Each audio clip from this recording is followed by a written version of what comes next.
So welcome to everybody. Really appreciate you dialing in, and welcome to those who dial in later via the YouTube link, which is exactly why we are doing these types of things, to enable the good discussion and the technical work that we're doing on these to be able to be shared with everybody. Thanks for at least having a little look last week. Really appreciate it.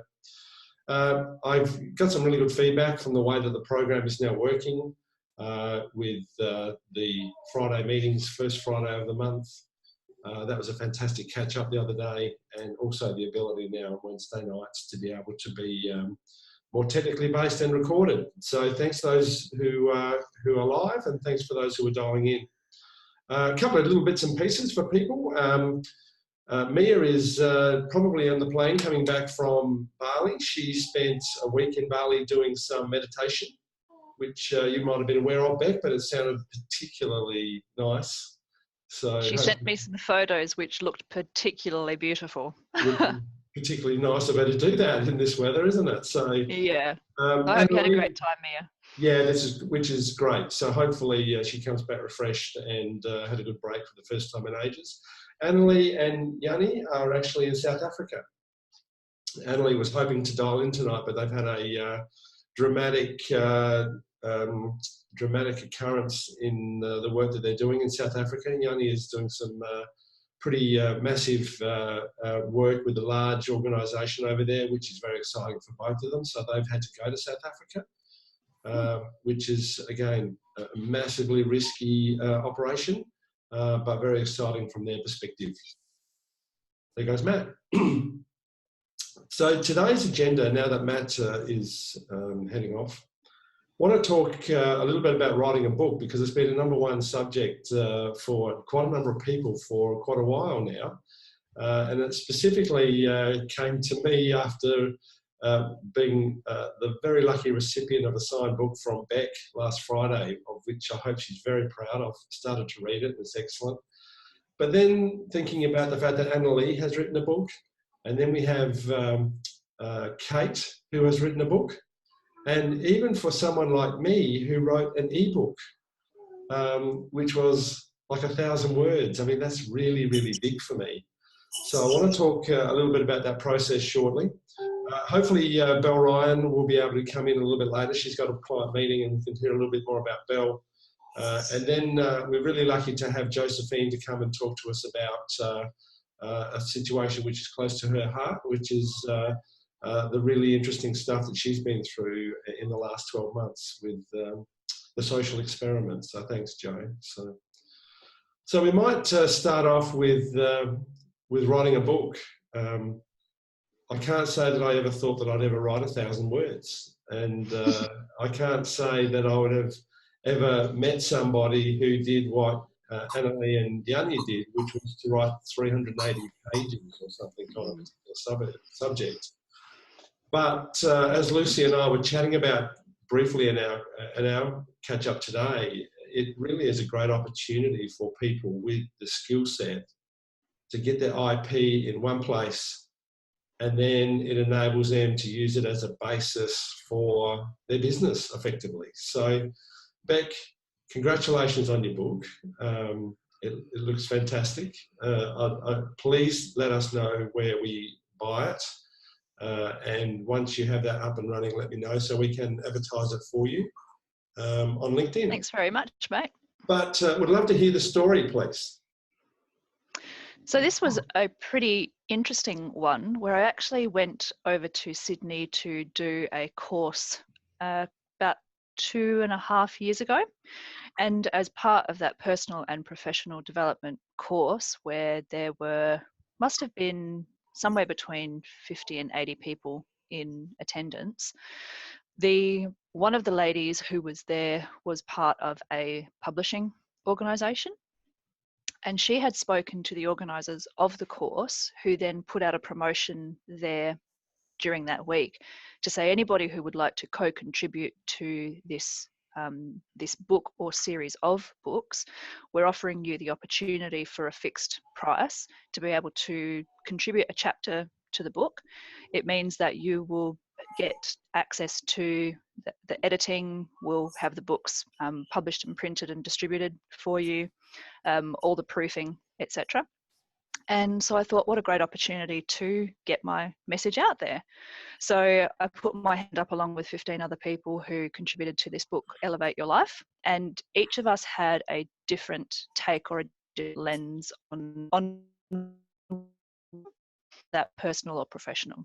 And so the process of writing was a mixed one. I actually really enjoyed the process of writing, but I found that that was not the difficult part. The difficulty was in actually beforehand and the follow-up afterwards. So beforehand going, who the hell do I think I am? Being able to, you know, put something like this out. And as well, having a vulnerability hangover of going, oh my God, I've put all these ideas out there and they're in black and white, they're in print, and there's a sense of permanence about that. And I don't even have a tattoo, right? Because I don't buy into the idea of permanence. So for me, the whole process of writing and publishing was really challenging from that mindset point of view. And looking back, the interesting part of the journey as well is that what I wrote on, which was essentially 2 years ago now, what I wrote about then doesn't necessarily represent my methodology or my approach now. So that whole fear around, oh my gosh, but I'll put something out there and it's permanent, it has changed and it has adapted. And I do have different approaches now, and I do have a different way of working. So I am still in that phase of going, oh my gosh, do I want to put it out there anymore? Because it's taken to this point for everything to kind of like the process to get finalized, that now I have these hard copies in my hand. I'm going, well, I don't even know where and how and to who I want to sell these, because it's like, it's old IP. So it's a really interesting place to have come from, and it's a really interesting place to be in with that at the moment. I reckon that's a really brilliant place to start, because I was only talking to Josephine about this before everybody came on. You know, my 1,000 words, which was supported by Fiverr, so I modified it and changed it. But the permanence issue, that wording really struck home with me just then, Beck. Yeah. Because it is very scary being held 100% accountable to everything that you say. Yeah. And I found that very scary. I even find sending an email out to all of my 5,000 connections, the words are mine and I'm held accountable for those words, and I'm not used to that. So I think if anybody else listening, and any of the associates listening, it is a real issue, but it's one that you can actually get over, and you can work your way through that process, get people to read it and so on, and come out. So fantastic advice and fantastic view of the issues. How do you see the issue of the evolution of your thoughts and processes, and the fact that it has changed in that short period of time? Well, there's probably two responses to that. And the first is the initial part of the initial process was letting go of a sense of perfectionism around making sure that everything was right and everything was 100% the way that I wanted it, and just going, actually, good enough is good enough. And because if you stay, and I knew because I was doing it, if you stay in that paralysis kind of perfectionism, nothing happens. You know, you really need to just kind of go, all right, let's do something rather than waiting for everything to be right and in the right place, because where does that actually happen in life? And now, having got it in print and looking at it, it's actually just a matter of looking at a target audience. So the way that I've written the book was for a particular audience in mind, and that was really the kind of the well-being seekers who are coming at learning from an emotional and spiritual point of view, and wanting to see this kind of, crossover between how can they grow professionally and personally, but with that well-being umbrella in mind. Whereas now I'm looking at working with a different target audience and working within different markets and thinking, how do I now look at the content that I've written before, still make it relevant to the people that I want to speak to now? So that's my current challenge. It's not so much the paralysis of wanting to get everything right before I put something out there. Now it's a matter of messaging and marketing, and very much about some of those concepts that Anthony and yourself talk about kind of getting your avatar right and knowing who are you speaking to. So that's really what I'm working through at the moment. Yeah, it's a real issue for authors. I know in the late 80s, 90s, and even through the 2000s, where I was working, we were very big on picking up a seminal book about business. And I suppose this is very much the fact book issue. It's not fiction isn't coming across these issues. But there were books that we read in the 80s and 90s where the organisations that were being put up as outstanding organisations, there are books where none of those companies exist anymore. They've actually all gone broke. So it's interesting, though, that you can still use a lot of the issues and a lot of the learnings that come from those books still today. But I still find it fascinating that whole organisations were made to read books on a certain particular type of skill set, which failed massively for the companies that were actually ultimately using them. So I think your comment on perfectionism, I'm always reminded, and I talk to a lot of people about it in my coaching, that I think there's an Apple 21 sitting over there in Silicon Valley. And what are they now? They're onto Apple 8s, is it? And the X. The versions keep rolling out. Absolutely. And they know they're not perfect. My car has just had $10,000 worth of damage, of repairs done to it because of a problem. But that doesn't stop them from building another one where it's not a problem. And so we keep evolving, and I think it's going to be fantastic to see, Beck, where you decide to pitch this and the things that you want to move through, because I'm hoping that some of those things we may be able to help you with as we go. Yeah, thank you. One of the huge growth things for me that has come out of it is that I'm not afraid to write some of those shorter pieces. And you go from writing a chapter in a book and going, right, that's out there in print. I've got no qualms about putting a blog post up or, creating an ebook. So for me, it's almost like that big hurdle has brought the smaller barriers down. Yeah. And so I have found myself actually much more active writing stuff online as a result, which I think is really, really useful. Yeah, it's quite cathartic, I think, the whole process, to be honest. I'm glad that I've done it. Maybe there's some things that I would change as well, but I'm a chronic perfectionist. But it's been a great learning experience for me to actually do it.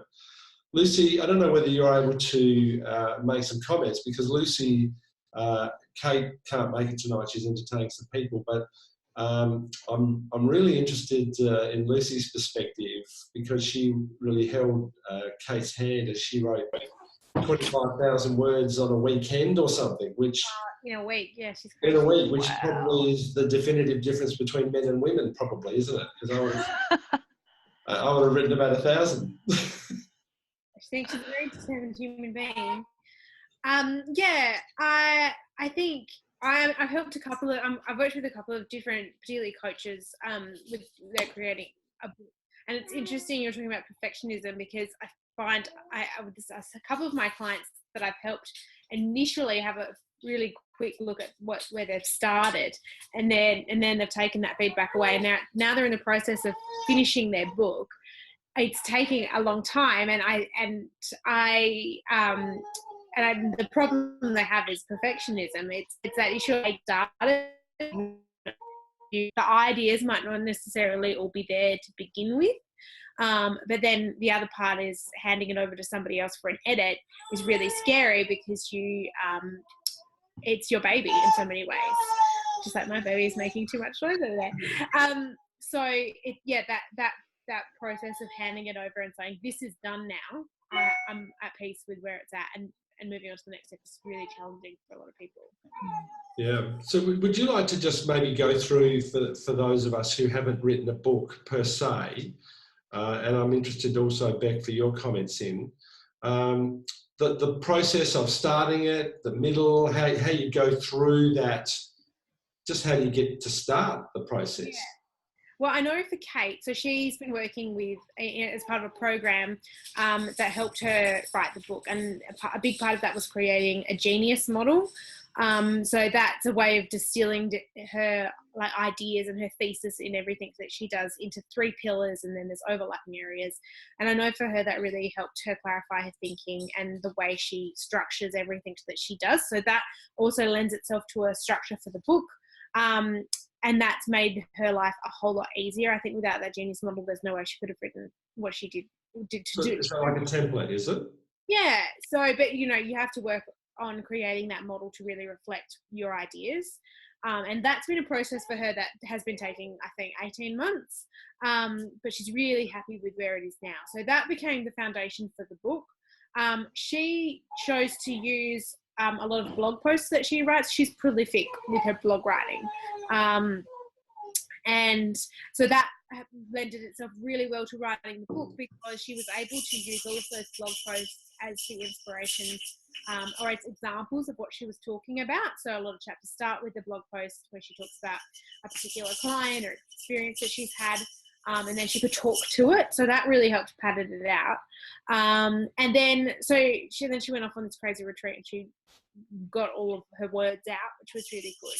And then the process for me has been to be editing that. But that's sort of been her process. But I've also worked with a couple of other authors where I've come in at the beginning and helped them clarify what the structure looks like. And that's a really big part of the process, because I think structure informs the whole book. So that's been the process for me, and that's been my involvement with writing. And also, interestingly, with mine, I hate writing. And I discovered via Anthony, but also Lucy, you and I have spoken about this, in that there are people who write for you. And I found an organisation like Fiverr, which I've got a funny feeling, Joe, you might have said something to me about some time ago. But I know, Lucy, you use it as well, which I was really fascinated about. Somebody who is good at words, but I found it incredibly easy to give them half a dozen headlines and a couple of sub-headlines, and then they could write the thing for me to the exact number of words, and then it was just coming down to editing it and changing it to what I wanted to do. So for those who are listening and thinking I couldn't possibly write 1,000 words, there really are lots of people, and Lucy, you have an expertise at it as well, to do that sort of stuff. So Josephine, have you used Fiverr for writing? Have you done any writing? Yeah, I've used Fiverr for a number of different purposes, one of which being writing. I think when you're looking at outsourcing any writing, it's really important to shop.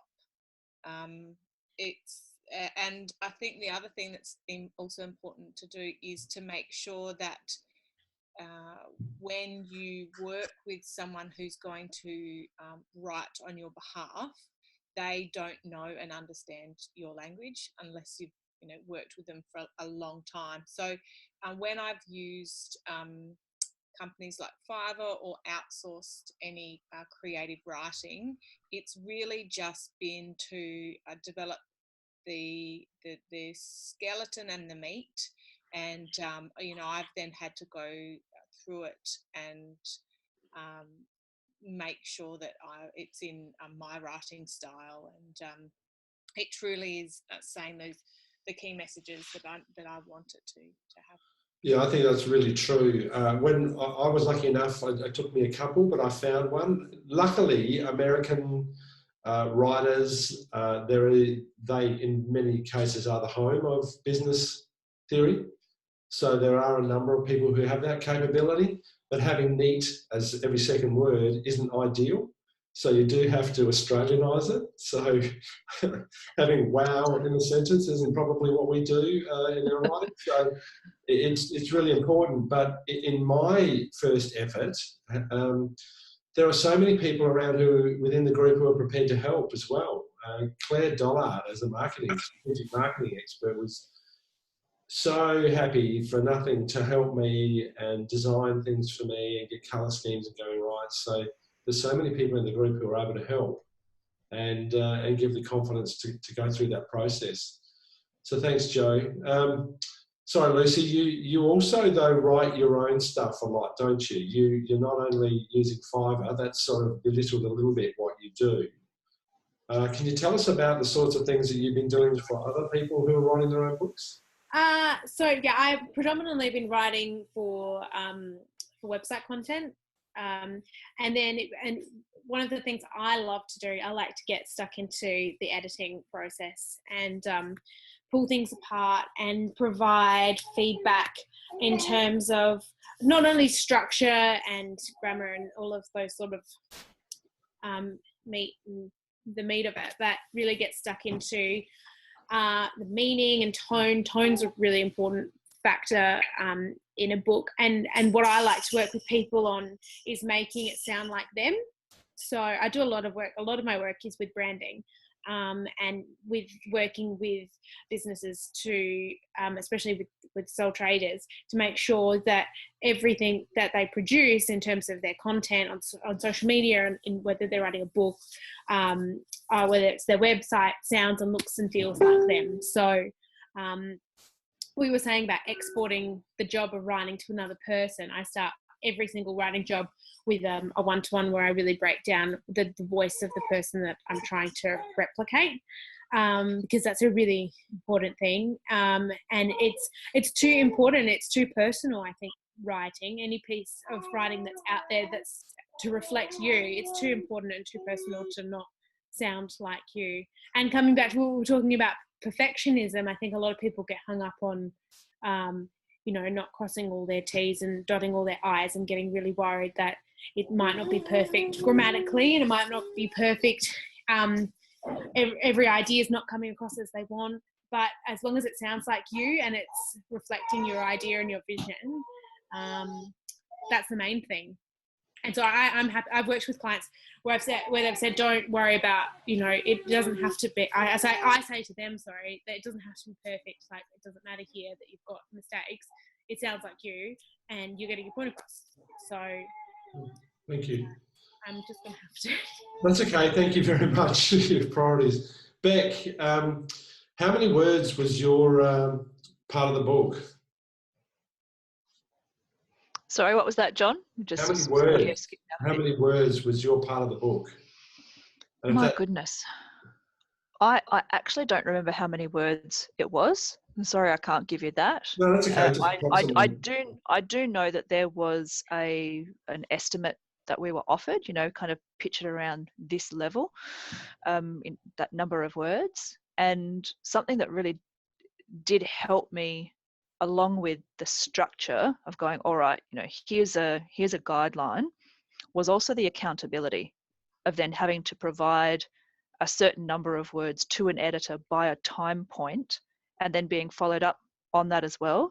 So that helped me to get over that perfectionism factor of just going, all right, I've just got to get something done and put it forward. And those checkpoints that we had and the dates that were set to submit work for really helped me to keep it moving. So I'd really encourage anybody who is embarking on writing to get some kind of not only structure in place, but also an accountability system. Whoever it is that you're reporting back to, get them to, give you some of that kind of hard line. No, you must have something done here and have those time checkpoints, because otherwise it's all too easy to just sit back and go, nah, I won't worry about it. And it can just linger. Yeah. Yeah, that's really, really great advice as well. That it's so important that it be in a partnership, I believe, that you can have someone who makes you accountable, someone with the timelines and so on. That's fantastic. Hi, Belle, how you going? Thanks very much for everybody who gave some input into that. I can only encourage everybody to have a go. ThoughtConnected.com, which is what Anthony and I are doing. We give everybody the opportunity to be involved in that process. We give everybody the opportunity to write their own ebook or report, or in some cases it might even be a short video. So please take the opportunity to do that. If you've said no in the past for any particular reason, we'd still love to hear from you and put you into the agenda for the next 6 months. So great opportunity for exposure. I'd have to say for my first webinar, to have over 20 people come back and to be joining it is something which was really encouraging for me, moving into a space which is so counterintuitive. I can't explain it. Poor old Anthony trying to keep me calm about putting myself out there, like Beck was talking about, is quite challenging. So, but please, all of those people who I've dropped a note to, take an opportunity. Thanks for yours during the week, Beck. We'll get back to you shortly on that, and go from there. Belle, are you with us at this particular point? Are you able to speak? Maybe not. Belle's joined us. But what we might do, Josephine, is it okay? We've headed off to about 25 to 6. Thank you very much for joining us. You might just have to unmute yourself. That's a good girl. Thank you very much. You've had a really interesting 12 months in your business life. The ups and downs, doing a wonderful job with the Motorcycle Society as well, following that on Facebook and looking to be doing really amazing things. I think there's a TV show there too, you know. Just putting that out. I think there is a TV show there as well. Yeah, for a percentage, that's okay. You know, not that it's unique. I think there's a whole 2 channels on Foxtel, isn't there, on that sort of stuff. But there could well be a TV. But the other company that you've been really involved with and put a lot of heart and soul into, which was the Social Experiment, has had a really interesting 12 months. So it was probably a good time to, with your permission, to talk through the 12 months and some of the key learnings that we could probably take from it, if that's okay. Yeah, absolutely. So I'm not sure if all of you have been brought up to speed. John sent out an email, I think it was earlier this week or maybe late last week, just with a formalised announcement from my team that we're actually in the process of dissolving our business, which is, I guess, exciting and also sad in many ways, because you know, it's exciting. I'm looking forward to the next chapter. What's sad is that the relationship that I had with my business partner, unfortunately, we weren't able to make that work. And so I caught up with John late last week, and we just had a talk about how I could potentially share the rise and fall of the social experiment with you all. It's some of it's a little bit difficult to talk about and talk through because I am actually still going through the process. So whatever you feel comfortable with. Yeah. So I'll probably be a bit short, sharp, and shiny, and I guess our greatest strength was also our greatest weakness in a way. So I had three points that I want to share that were our greatest strength, but also our greatest weakness in this process. So the first one was we actually experimented. So Natalie and I came together and we used the year and our space that we had on Peary Street to see what worked and what didn't, to understand what our clients needed, and to also understand how we could help them. And I think, you know, Beck, you mentioned this a bit earlier, and it seems to be a bit of a theme throughout a lot of our conversation tonight, which is near enough was good enough. You know, we were quite happy to put ourselves out there and say yes, and then try and figure out how we would deliver.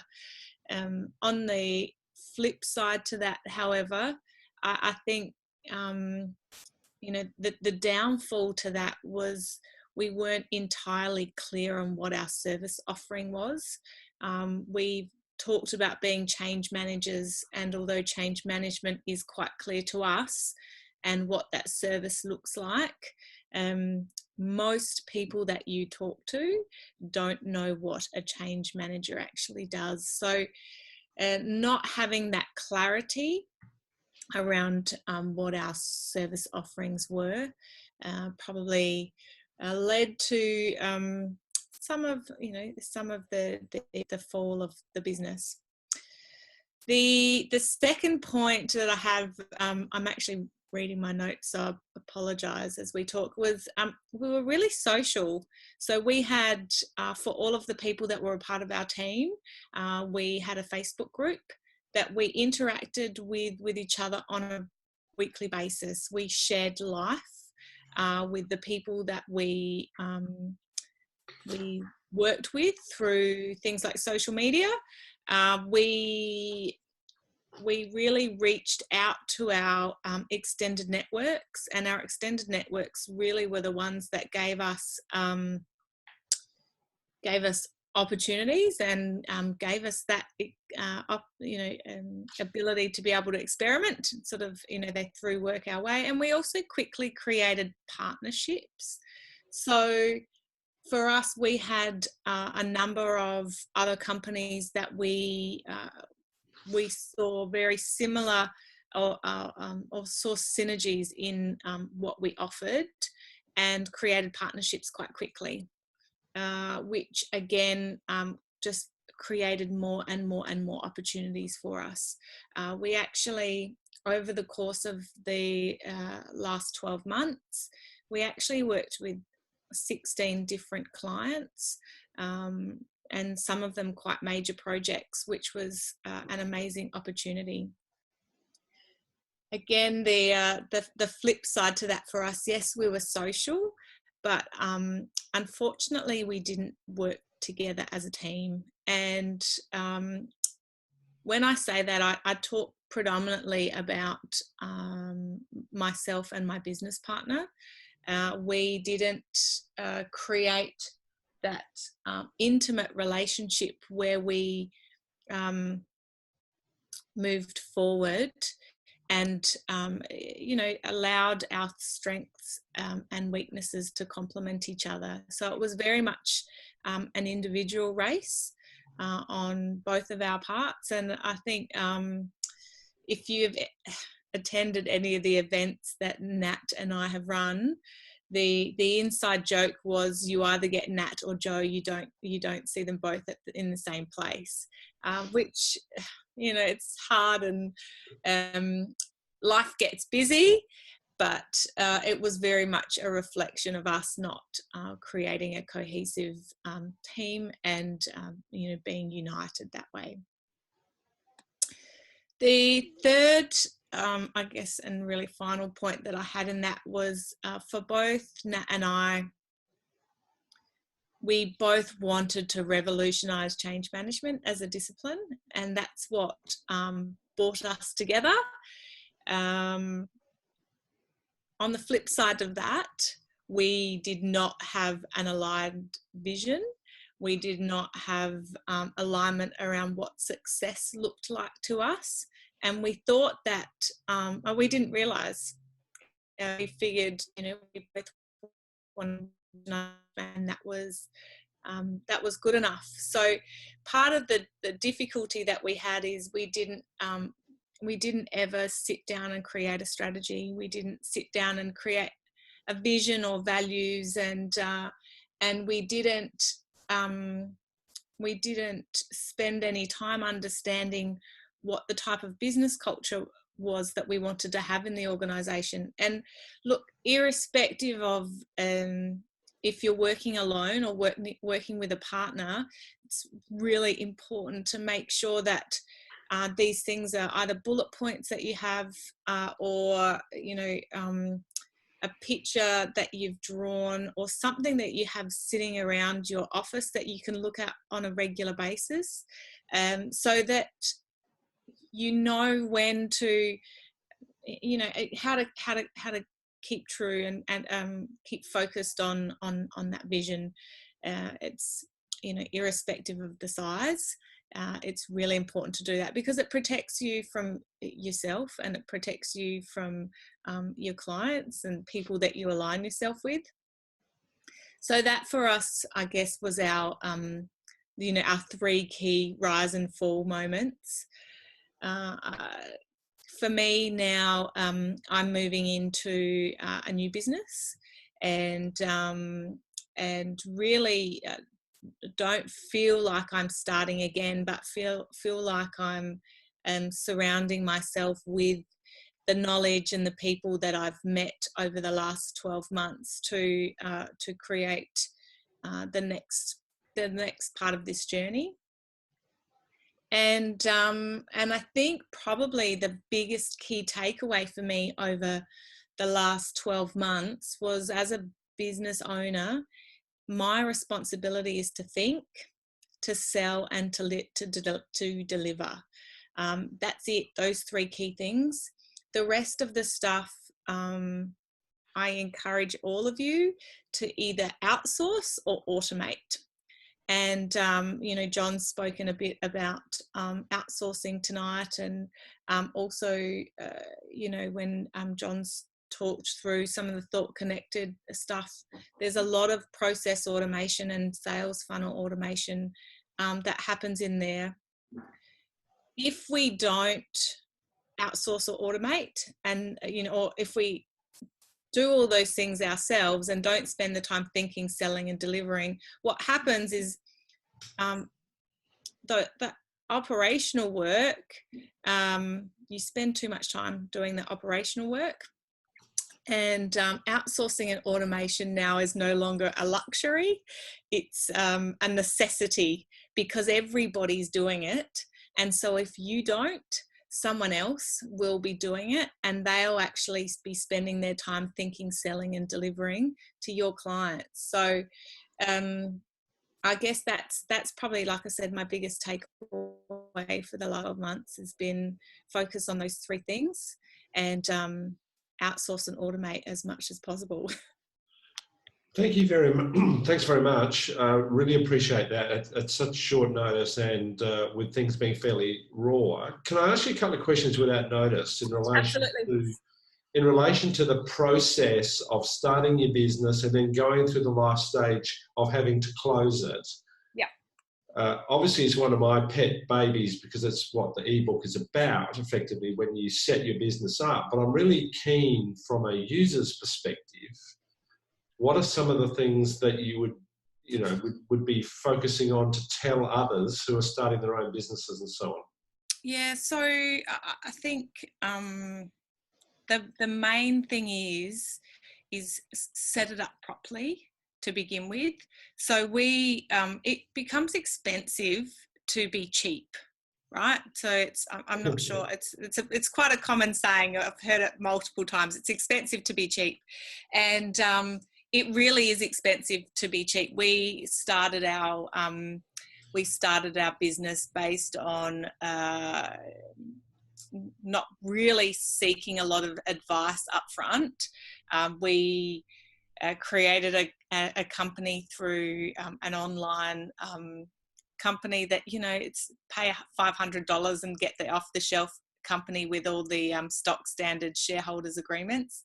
And the difficulty is because we did that, we didn't ever have to take the time to create that clear vision and spend time on what our value proposition is, or, you know, what our values look like. So it's I would highly encourage any of you who are starting or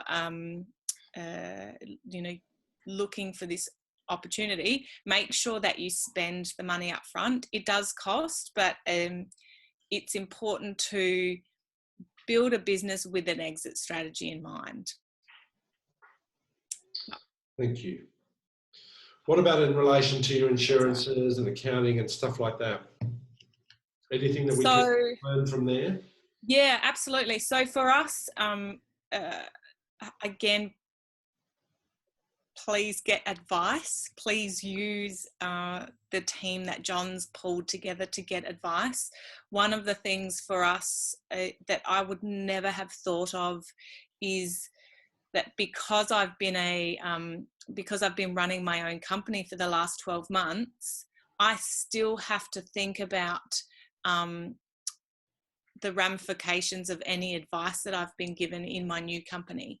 So not only do I have to be covered for any new advice that I provide, irrespective of if the social experiment is dissolved or not, I still, because I've been providing advice and because I've been the director, I need to make sure that that's carried forward. So there is some complexities. It's not as simple as jumping on one of the websites like Choosy and saying this one's the cheapest, let me buy this, because you've got from my perspective, I have no idea of what the coverage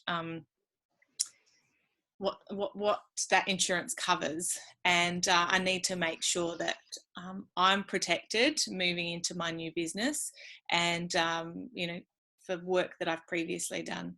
So it's, we're quite lucky and quite blessed being part of the Thought Connect group, in the fact that John's done a lot of the hard work for us, and in bringing these advisors around, bringing them together.